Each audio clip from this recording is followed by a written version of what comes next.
یہ طالبان کون ہیں، کہاں سے آ گئے ہیں؟ کوئی 30 سال پہلے تو ان کا کوئی تذکرہ نہیں تھا۔ ہاں، افغانستان میں طالب علموں کو طالبان کہہ دیا جاتا تھا، اس پہلو سے تو وہ موجود تھے، لیکن طالبان ایک سیاسی یا عسکری قوت کی حیثیت سے کیسے منظر پر آئے، اس کے لیے نظر دینا ہوگا افغانستان کی تاریخ کے پچھلے 30-35 سالوں کا۔ افغانستان میں آپ کو معلوم ہے کئی سو سال سے ایک بادشاہی نظام چل رہا تھا، اور اکثر و بیشتر بڑا اطمینان کے ساتھ چل رہا تھا، امن کے ساتھ چل رہا تھا۔ اگرچہ افغانستان کے جو دیہی علاقے تھے ان میں رہنے والوں کی جو اکثریت، عظیم اکثریت ہے، وہ بڑی شدید مذہبی انداز کی تھی، نماز روزہ اور اس پردہ حجاب یہ ان کے کلچر میں شامل ہے۔ یوں سمجھیے کہ یہ مذہب ہونے کا پہلو بعد میں آتا ہے، ان کے کلچر کا جز ہے۔ لیکن یہ ہے کہ جو بڑے شہر تھے، خاص طور پر کابل، وہ پوری طرح ویسٹرنائز ہو چکا تھا بادشاہ کے نظام کے تحت۔ جب شاہ ظاہر شاہ آئے تھے ایک دفعہ پاکستان، ان کے ساتھ ان کی بیگم بھی تھی بلکہ، اور وہ اسکرٹ پہنے ہوئے تھے، ٹانگیں ان کی ننگی تھی، تو لوگ بڑے حیران ہوئے تھے، افغانستان، افغان بادشاہ کی بیگم جو ہے افغان ملکہ اس لباس میں۔ لیکن واقعہ یہی ہے کہ کابل جو ہے پورے طور پر ویسٹرنائز تھا، اکثر و بیشتر وہاں بھی جو لوگ نچلے طبقات میں تھے ان کے اندر ظاہر بات ہے کہ مذہب کا وہ جو کلچر ہے ان کا وہ موجود تھا۔ اس کیفیت میں ایک سڈن چینج آئی جب سردار داؤد خان نے تختہ الٹا ظاہر شاہ کا، اور ان کی لیننگز جو ہیں، رجحان جو ہیں، وہ روس کی طرف زیادہ تھے، لیکن یہ کہ وہ کوئی خالص نظریاتی کمیونسٹ نہیں تھے۔ اس کے بعد آپ کو یاد ہوگا یکے بعد دیگرے کئی قتل ہوئے، سردار داؤد کو کسی نے قتل کیا، پھر اس کو کسی اور نے قتل کیا، پھر کسی اور نے قتل کیا، اور اس کے بعد آخر میں کیا ہوا کہ روسی فوجیں اور کرمل جو تھا اس کے ساتھ روسی فوجیں آ گئی۔ تو یہ جو ایک تبدیلی ہوئی ہے، اس کے خلاف جو ہے اسلامی قوتوں کی طرف سے ریزنٹمنٹ آئی، اس لیے کہ اگرچہ ان تبدیلیوں کے دوران کمیونزم جو ہے وہ کم سے کم جو شہری علاقے تھے افغانستان کے، اس میں مضبوط قدم جما چکا تھا۔ پارٹیاں دو تھیں، پرچم اور خلق، لیکن ان دونوں کے درمیان فرق وہی تھا جو رشین ریولوشن میں مونشوکس اور بولشوکس کا تھا۔ پارٹیاں دو لیکن نظریہ ایک، کمیونزم ایک، قیادتیں دو جدا، دو پارٹیاں۔ اسی طریقے سے ان کی پارٹیاں دو تھیں، آپس میں ان کا جو ہے پاور سٹرگل بھی جاری تھی، لیکن کمیونزم کے اوپر وہ بالکل جو ہے پورے متفق تھے۔ اب یہاں پاکستان میں اس کا جو رد عمل ہوا اس کو سمجھیے، جو بہت صحیح ہوا۔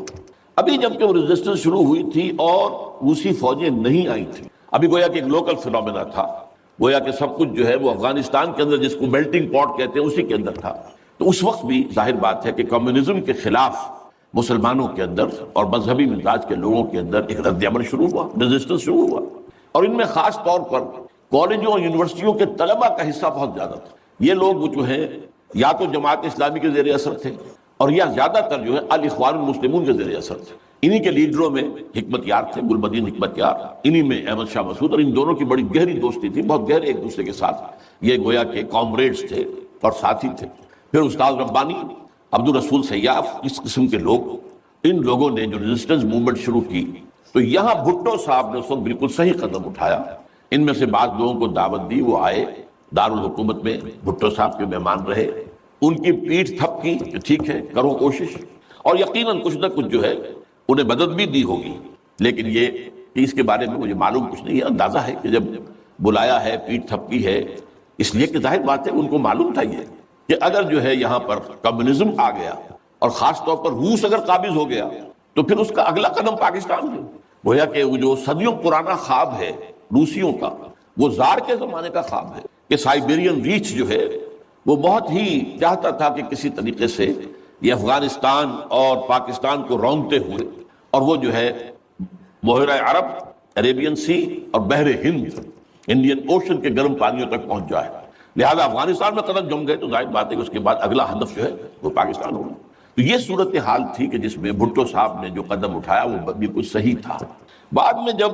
روسی فوجیں آ گئیں، اب ایک ریزسٹنس شروع ہوئی زبردست۔ ان میں سب سے پہلی ریزسٹنس جو ہے وہ در حقیقت جو جہاد شروع ہوا ہے وہ جہاد فی سبیل الحریت تھا۔ اس کی بنیاد مذہبی نہیں تھی بلکہ آزادی، اس لیے کہ افغان قوم جو ہے وہ غلام رہنے کی عادی نہیں ہے، اس کے لیے ذہناً تیار نہیں، جذباتی طور پر تیار نہیں، یہ پوری تاریخ کی حقیقت ہے یہ۔ چنانچہ اسی زمانے میں جب روس کے خلاف جنگ جاری تھی اور جہاد ہو رہا تھا افغانستان میں، تو مارگریٹ تھیچر ایک دفعہ آئی تھی پاکستان کے دورے پر، اور وہ طورخم پر جا کر انہوں نے خطاب کیا تھا کچھ لوگوں سے، جس میں بڑے تاریخی جملے مجھے آج تک یاد ہیں۔ We learned our lesson and the Russians will also soon learn their lesson۔ Afghanistan کے بارے میں ہم نے سبق سیکھ لیا تھا، ہم نے بار بار فوج کشی کی، اور فتح کیا، لیکن اپنا قبضہ برقرار نہیں رکھ سکے۔ اسی طریقے سے بالفرض اگر روس نے قبضہ کر بھی لیا تو وہ یہاں رہ نہیں سکے گا۔ یہ سبق جو ہے ہم نے تو سیکھ لیا ہے، روسی بھی سیکھ لیں گے۔ بہرحال اس وقت جو صورتحال پیدا ہوئی اس میں ایک فیکٹر جو نیا آیا اس کو ذہن میں رکھیے۔ اس وقت پورے عالم اسلام میں احیاء اسلام اور نفاذ شریعت کا ایک جذبہ پروان چڑھ رہا تھا۔ یہ جذبہ شروع ہوا ہے کب؟ جب کہ کولونیل رول کا بستر طے ہونا شروع ہوا، یہ یورپین جو پاورز تھی انہوں نے اپنا بستر رول کرنا شروع کیا،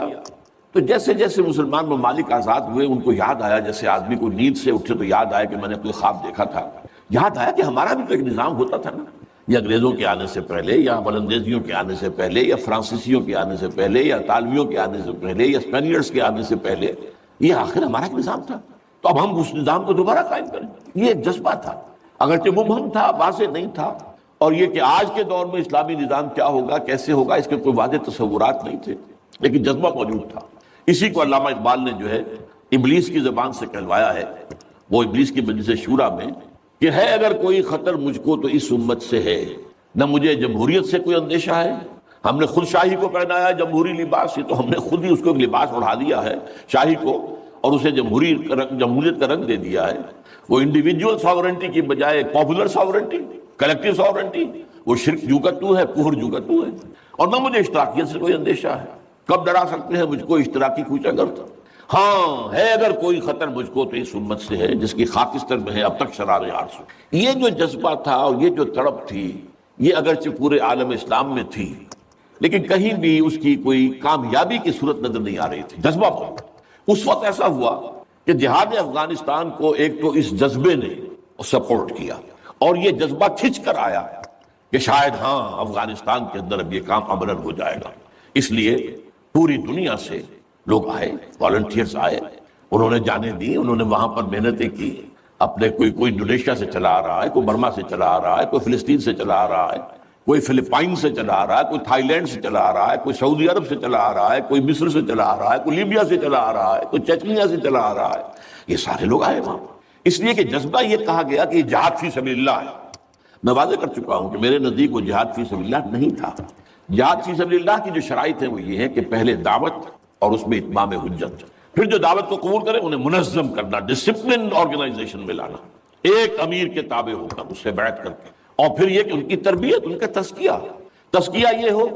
کہ دل میں سوائے اللہ کی رضا کے کوئی اور جذبہ باقی نہ رہ جائے۔ یہ مال و دولت دنیا یہ نہیں، کچھ نہیں، نہ حکومت نہ سیادت، صرف اللہ کا، اللہ کی رضا، اور یہ کہ جذبہ اتنا ابھر آئے کہ تن من دھن حتیٰ کہ جان دینے کے لیے تیار ہو جائے۔ یہ ساری شرائط ہیں جہاد فی سبیل اللہ کی۔ ظاہر بات ہے کہ وہاں پر تو جو ایک دم حملہ ہو گیا اور دوسری فوجی آ گئے تو نہ ان کاموں کا موقع تھا نہ اس کے لیے وقت تھا، وہ لوگ کھڑے ہو گئے۔ یہ جہاد فی سبیل الحریت تھا، آزادی کا جہاد، اور مسلمان جب آزادی کا جہاد کرتا ہے تو وہ بھی جہاد فی سبیل اللہ ہی کی ایک قسم ہے، جائز جہاد ہے، اس میں جان دینا بھی شہادت ہے، اگرچہ وہ جو ایک مثبت جہاد فی سبیل اللہ وہ تو ہمیں سیرت صحابہ اور سیرت النبی صلی اللہ علیہ وسلم میں اس کا پورا نقشہ ملتا ہے۔ بہرحال ایک تو یہ کہ وہ کشش ان کو کھینچ کر لائی، دوسری طرف امریکہ نے وہ یہ چاہتا تھا کہ اسے نظر آ گیا کہ روس سے ایک تو جو بڑا پرانا اکاؤنٹ ہے، یعنی یہ کہ جو ویتنام میں روسیوں کے ہاتھوں شکست کھائی تھی امریکہ نے اور بھاگا تھا وہاں سے، تو گویا کہ اس کا بدلہ لینے کا یہ سنہرا وقت آ گیا ہے، اس سے بھرپور فائدہ اٹھایا جائے، اور یہ کہ اگر ہو سکے تو شاید اس حد تک بھی ان کے خیال میں ہو کہ یو ایس ایس آر کو ختم کر دیا جائے۔ میرے خیال میں ایسا نہیں تھا، وہ یہ نہیں سمجھتے تھے کہ یو ایس ایس آر ختم ہو جائے گا، لیکن یہ کہ بہت کمزور ہو جائے گا اور یہ کہ اس کی بلیڈنگ ہو جائے گی۔ اس کے لیے اس نے اس جہاد کا غلغلہ دوسروں سے بڑھ کر، مسلمانوں سے بڑھ کر جو ہے دنیا میں بلند کیا، اور ان جہادی لیڈروں کا کردار بنایا پوری دنیا میں، ان کی شخصیت کی امیجز بنائی ہیں۔ احمد شاہ مسعود کو دی لائن آف پنشیر، پوری دنیا کے اندر اس کے بارے میں جو ہے وہ دھاک بٹھائی گئی، تاکہ یہ لوگ زیادہ سے زیادہ لوگ آ جائیں، والنٹیئر مل جائیں۔ ہمارا آدمی تو کوئی نہیں مرے گا، ہم تو پیسے دیں گے اور ہتھیار دیں گے، مریں گے یہ مسلمان مریں گے، چاہے وہ افغان ہیں چاہے باہر سے آنے والے ہیں۔ تو وہ جو غلغلہ جہاد کا تھا، اور اس میں گویا کہ ایک طرح سے امریکہ کے اس ایجنڈے کو نہ جانتے ہوئے نہ سمجھتے ہوئے گویا کہ لا علمی میں جو تقویت پہنچائی وہ ایسے لیڈروں نے جن میں بن لادن بھی ہیں، وہ جہاد کے لیے لوگوں کو کھینچ کھینچ کر علم باری سے لے کر آئے، ان میں عبداللہ ابن عزام بھی تھے شہید رحمۃ اللہ علیہ، انہی میں عمر عبد الرحمن ہے جس وقت امریکہ کی جیل میں پڑے ہوئے۔ یہ سب لوگ کیا تھے؟ جہاد کے نام پر دنیا سے لوگوں کو لے کر آ رہے تھے، اور اس میں گویا کہ نہ جانتے ہوئے ان نوئنگلی وہ امریکہ کے اعلی کار بن گئے تھے۔ بہرحال اس میں نتیجہ جو نکلا، مجاہدین جب مجاہدین کو فتح ہو گئی، ظاہر بات ہے اس میں دونوں فیکٹرز ان میں رکھیے، صرف مجاہدین کی سرفروشی اور جاں فشانی نہیں، امریکہ کے ہتھیار نے یقیناً اس میں ایک بڑا ڈیسائسو رول پلے کیا، خصوصاً تازہ ترین ہتھیار اسٹنگر میزائل جسے دنیا جانتی نہیں تھی وہ دے دیا۔ اور اصل میں جو روسی فوج جو ہے دل برداشتہ ہو کر بھاگی ہے، اس میں اسٹنگر میزائل کا بہت بڑا دخل تھا، کیونکہ ان کا سب سے بڑا ہتھیار تھا جو وہ گن شپ ہیلی کاپٹرز لے کر آتے تھے، اور وہ ظاہر بات ہے جہاں پہاڑوں کے اوپر بھی مورچے لگائے ہوئے تھے وہاں ظاہر بات ہے ٹینک تو نہیں پہنچ سکتے تھے، کوئی اور بمباری کرنا مشکل تھی، تو یہ گن شپ بڑے جہازوں سے بہت نیچے آ کر بمباری بھی ممکن نہیں تھی، تو گن شپ ہیلی کاپٹر سے جو بمباری وہ کرتے تھے، فائرنگ کرتے تھے، وہ ان کا سب سے بڑا ہتھیار تھا، اور اس کو بالکل ختم کر کے رکھ دیا اسٹنگر میزائل۔ کہ میزائل آپ نے داغا ہے تو وہ یہ نہیں ہے کہ ہدف سے اگر نہ لگے ہدف پر تو ادھر ادھر ہو جائے گا، نہیں، جدھر وہ ہدف جائے گا اس کا پیچھا کرے گا، اس کے پیچھے پیچھے جائے گا، جدھر وہ مڑے گا ادھر وہ مڑ جائے گا۔ دلمال کفر ہے سودار، جیسے وہ کفر جو ہے جو رخ موڑ لے تم بھی رخ موڑ لو، اور وہ تباہ کر دیتا تھا گلسی پھر۔ تو یہ بہرحال جو بھی شکست ہوئی روس کو اور وہاں سے وہ چلا گیا، تو اس کے بعد امریکہ بھی فوری طور پر وہاں سے غائب ہو گیا۔ اس نے مجاہدین کے اندر گروپ بندی، باہمی کشاکش، یہاں تک کہ باہمی دشمنی کے بھی بیج بو دیے تھے، اور اس میں آئی ایس آئی بھی رول اس نے پلے کیا ہے۔ آئی ایس آئی یہ چاہتی تھی کہ یہاں کوئی ایک مضبوط ایسی حکومت نہ بن جائے کہ جو ہمارے پھر کنٹرول میں نہ رہے، لہذا آئی ایس آئی والوں کا جو بھی رول ہوگا نہیں سے پاکستان کے لیے، لیکن یہ مجھ سے ایک مجاہدین لیڈرز میں سے ایک صاحب نے خود کہا کہ ہمیں لڑوایا آئی ایس آئی نے۔ میں نہیں کہہ سکتا کتنی اس میں درستی ہے اور کتنی غلطی ہے، لیکن امریکہ نے یہ کیا کہ لڑا کر ان کو بجائے اس کے کہ کوئی حکومت وہاں قائم کرواتا اور آرام کے ساتھ وہاں سے رخصت ہوتا، اس حکومت کو مستحکم کر کے، جیسے کہ وہ اپنا سر توڑ زور لگا رہا ہے عراق کے اندر کہ یہاں کوئی حکومت جو ہے وہ قائم ہو جائے، مستحکم ہو جائے، پھر یہاں سے ہم رفتہ رفتہ نکلے، وہ فوراً بھاگے آپس میں وہ جو ہے دشمنی کے بیج بو کر۔ نتیجہ کیا نکلا؟ وہ جہاد فی سبیل اللہ، فساد فی سبیل اللہ بدل گیا۔ وہ تباہی آئی ہے افغانستان پر جو پہلے نہیں آئی تھی، روسیوں کے ہاتھوں نہیں آئی تھی، خاص طور پر کابل میں اصل تباہی و بربادی جو خانہ جنگی سے آئی ہے۔ اور اس کا ایک اور نتیجہ یہ نکلا کہ مختلف علاقوں میں وارڈ لارڈز نے اپنی چھوٹی چھوٹی حکومتیں، ریاستیں قائم کر لی۔ وارڈ لارڈز ہتھیار ان کے پاس ہیں، اور وہ ہتھیار جو ہیں اس جنگ کے اندر امریکہ کے دیے ہوئے ان کے پاس بہت کافی جو ہے ابھی موجود تھے، ان کا اسلحہ خانہ تھا، تو اپنے علاقے معین کر لیے۔ اور وہاں یہ ہے کہ انہوں نے ٹیکس لینے شروع کی، جگہ ٹیکس، جو بھی گاڑی گزرے، بس گزرے، کوئی منی بس گزرے، کوئی ٹیکسی گزرے، ٹیکس دو۔ یہاں سے نکل کر اگلے میں گئے تو وہاں پھر ٹیکس دو، وہاں سے نکل کر اگلے وارڈ لارڈ کا علاقہ گیا وہاں ٹیکس دو۔ اور نہ صرف یہ کہ ٹیکس، بلکہ وہ یہ بھی کہا جاتا ہے کہ وہ خوبصورت عورتوں کو بھی اتار لیتے تھے اور خوبصورت لڑکوں کو بھی اتار لیتے۔ یہ جو صورتحال تھی، اس سے افغان لوگوں کا کہ ناک میں دم آ گیا، شک پریشان ہو۔ اچھا، یہ جو میں نے کہا ہے کہ یہ امریکہ نے جو مجاہدین کی قیادت تھی اسے آپس میں لڑا کر پھر یہاں سے بھاگ جانے کے اندر غافل سمجھی، اس کی وجہ یہ تھی امریکہ کو اندیشہ تھا کہ یہ لوگ پڑھے لکھے، جدید تعلیم یافتہ ہیں، یہ انجینئرز ہیں، گلبدین حکمت یار، احمد شاہ مسعود، استاد ربانی، بڑے عالم ہیں، فاضل ہیں، عبد الرسول سیاب الازہر کے پڑھے ہوئے تھے، اسی طریقے سے صبغت اللہ جو ہیں وہ بھی بڑے عالم آدمی تھے اور پڑھے لکھے آدمی تھے، جدید تعلیم یافتہ بھی اور قدیم علم یافتہ بھی۔ تو اس اعتبار سے انہیں اندیشہ تھا ان لوگوں کی حکومت بن گئی اگر تو یہ ایک ماڈرن اسلامک اسٹیٹ بنا دیں گے، اور یہ وہ شے ہے جو ہمارے لیے سب سے زیادہ خطرناک، سب سے زیادہ ناپسندیدہ معاملہ ہوگا، اس لیے کہ اگر واقعی طرح کی ماڈرن اسلامک اسٹیٹ وجود میں آ گئی تو ہمارے نظام کا خاتمہ ہو جائے گا۔ وہ تو یہ کہ سورج طلوع ہوتا ہے تو تاریکی تو جائے گی، رات کو تو جانا ہی جانا ہے، وہ تو جب تک سورج طلوع نہیں ہوتا رات کی تاریکی ہے، یہ انہیں اندازہ تھا خوب۔ بہرحال اس لیے انہوں نے خاص طور پر ان کو آپس میں لڑایا بھی۔ اس کے بعد یہ ہے کہ جب افغانستان کے لوگوں کے ناک میں دم آ گیا تو اب یہ ایک مرد مجاہد ملا عمر کھڑا ہوا، وہ کوئی بڑا عالم دین نہیں بلکہ پوری طرح جو ہے وہ تعلیم یافتہ بھی نہیں ہے عربی مدارس وغیرہ سے،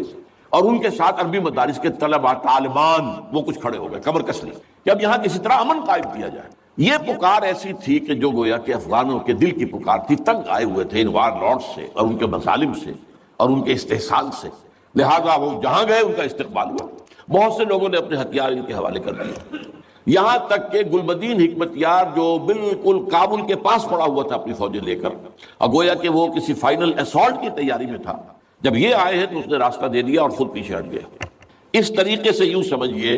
کہ در حقیقت افغانستان میں ان طالبان کی حکومت جو ہے یہ گاڈ گیون ہے، تو یہ حالات نے اس درجے صورت اختیار کر لی تھی کہ یہ طالبان کو کوئی ریزسٹنس نہیں ملی اور ان کی جو ہے ایک حکومت قائم ہو گئی، بلکہ یہ گویا کہ اللہ تعالیٰ کی جو ہے حکمت کا ایک ظہور ہوا ہے۔ اس میں امریکہ نے اور امریکہ کے کہنے پر پاکستان نے، سعودی عرب نے، امارات نے طالبان کو سپورٹ کیا۔ بے نظیر کی حکومت تھی، کہاں بے نظیر جیسے سیکولر ذہن کی اور آزاد خیال قسم کی عورت، کہاں طالبان مولوی ملاٹے ان کے خیال کے مطابق۔ سعودی عرب نے امریکہ کے حکم سے مدد دی، امارات نے مدد دی، پاکستان نے تسلیم کر لیا، سعودی عرب نے تسلیم کر لیا اور امارات نے تسلیم کر لیا۔ ان کی جو ہے ایمبیسڈرز وہ آ کر یہاں بیٹھ گئے۔ اس کی وجہ کیا ہے؟ امریکہ سمجھتا تھا یہ ٹھیک ہے، یہ ملا ملاٹے ہیں، انہیں کوئی دنیا کا تو علم ہے نہیں، یہ جانتے ہی نہیں، لہذا ان سے کھیلنا آسان ہے، انہیں ہم اپنی انگلیوں پر نچائیں گے، ان کو کٹ پتلی بنا لیں گے۔ اس پہلو سے انہوں نے کہا کہ یہ اچھا ہے، یہ لوگ اگر آ جائیں تو ٹھیک ہے، وہ خطرہ نہیں ہے کہ یہاں کوئی ایک ایسا اسلامی نظام سامنے آ جائے جو جدید دنیا کے تمام تصورات اور تقاضوں کو بھی پورا کرتا ہو اور کتاب و سنت کے تقاضوں کو بھی پورا کرتا ہو۔ اس کا کوئی اندیشہ نہیں ہے، لہذا انہیں مدد دی۔ لیکن ہوا کیا؟ دو کام ایسے ہوئے ہیں کہ ایک تو افغانستان کے 90% علاقے پر قبضہ جو ہوا تو امن، کلی امن، چوری ختم، ڈکیتی ختم، زنا بالجبر ختم، زنا ختم۔ تو اب آنکھیں کھل گئی امریکہ کی، یہ کیا ہو رہا ہے؟ اور ملا عمر کے ایک حکم پر پاپی کی کاشت زیرو۔ اب یہ ہے کہ کفر کے ایوانوں میں پوری دنیا میں خطرے کی گھنٹیاں بجی۔ یہ معاملہ کیا ہے؟ نارضت عشق کے خونی جگرے پیدا شد، حسن لرزید کے صاحب نظرے پیدا شد۔ یہ تو ہم جس سے ڈر رہے تھے، جس کا ہمیں خوف تھا، جس کا ہمیں اندیشہ تھا، وہ تو حقیقت سامنے آ رہی ہے۔ ابھی تو پورا نظام کی کوئی بات نہیں ہے، ابھی تو انہوں نے چند سزائیں نافذ کی ہیں، اس سے زیادہ تو ابھی ان کا کانسیپٹ بھی کوئی نظر نہیں آیا۔ ہم خود جب گئے ہیں وہاں پر، میں ایک وفد لے کر گیا ہوں، نہ ان کے ذہن میں کوئی سیاسی نظام کا کوئی واضح تصور تھا، نہ میں نے ان سے پوچھا آپ کی کوئی پارلیمنٹ مجلس شورا مجلس سے ملی کہ نہیں کوئی نہیں ہے، نہ کوئی معاشی نظام کا ان کے سامنے نقشہ تھا۔ میں نے پوچھا کہ آپ کے یہاں بینک ہیں کہ نہیں ہے، میں نے کہا آپ اپنا پیسہ کہاں رکھتے ہیں؟ ہمارے پاس پیسہ ہے ہی نہیں۔ مطلب یہ کہ یہ کوئی نظام کی بات تھی نہیں، لیکن یہ کہ چوری کا ہاتھ کاٹنا، زنا کی سزا دینا، رجم کرنا، قتل کے بدلے قتل علی الاعلان میدان کے اندر، اور سر جو ہے قلم کرنا یا سینے کے اندر۔ ایک صاحب نے جو کہ آئی وٹنس تھے، انہوں نے دیکھا تھا کہ ایک شخص نے ایک دوسرے شخص کو قتل کیا سینے میں خنجر بھونک کر، اب اس کو پکڑ کر رسیوں سے باندھ کر لا کے ڈال دیا گیا اسٹیڈیم کے اندر، کھلا اور ٹھٹ لگے ہوئے لوگوں کے دیکھ رہے ہیں، اور اس کی بیوی سے، مقتول کی بیوی کے ہاتھ میں خنجر دے کر کہا گیا بھونکو اس کے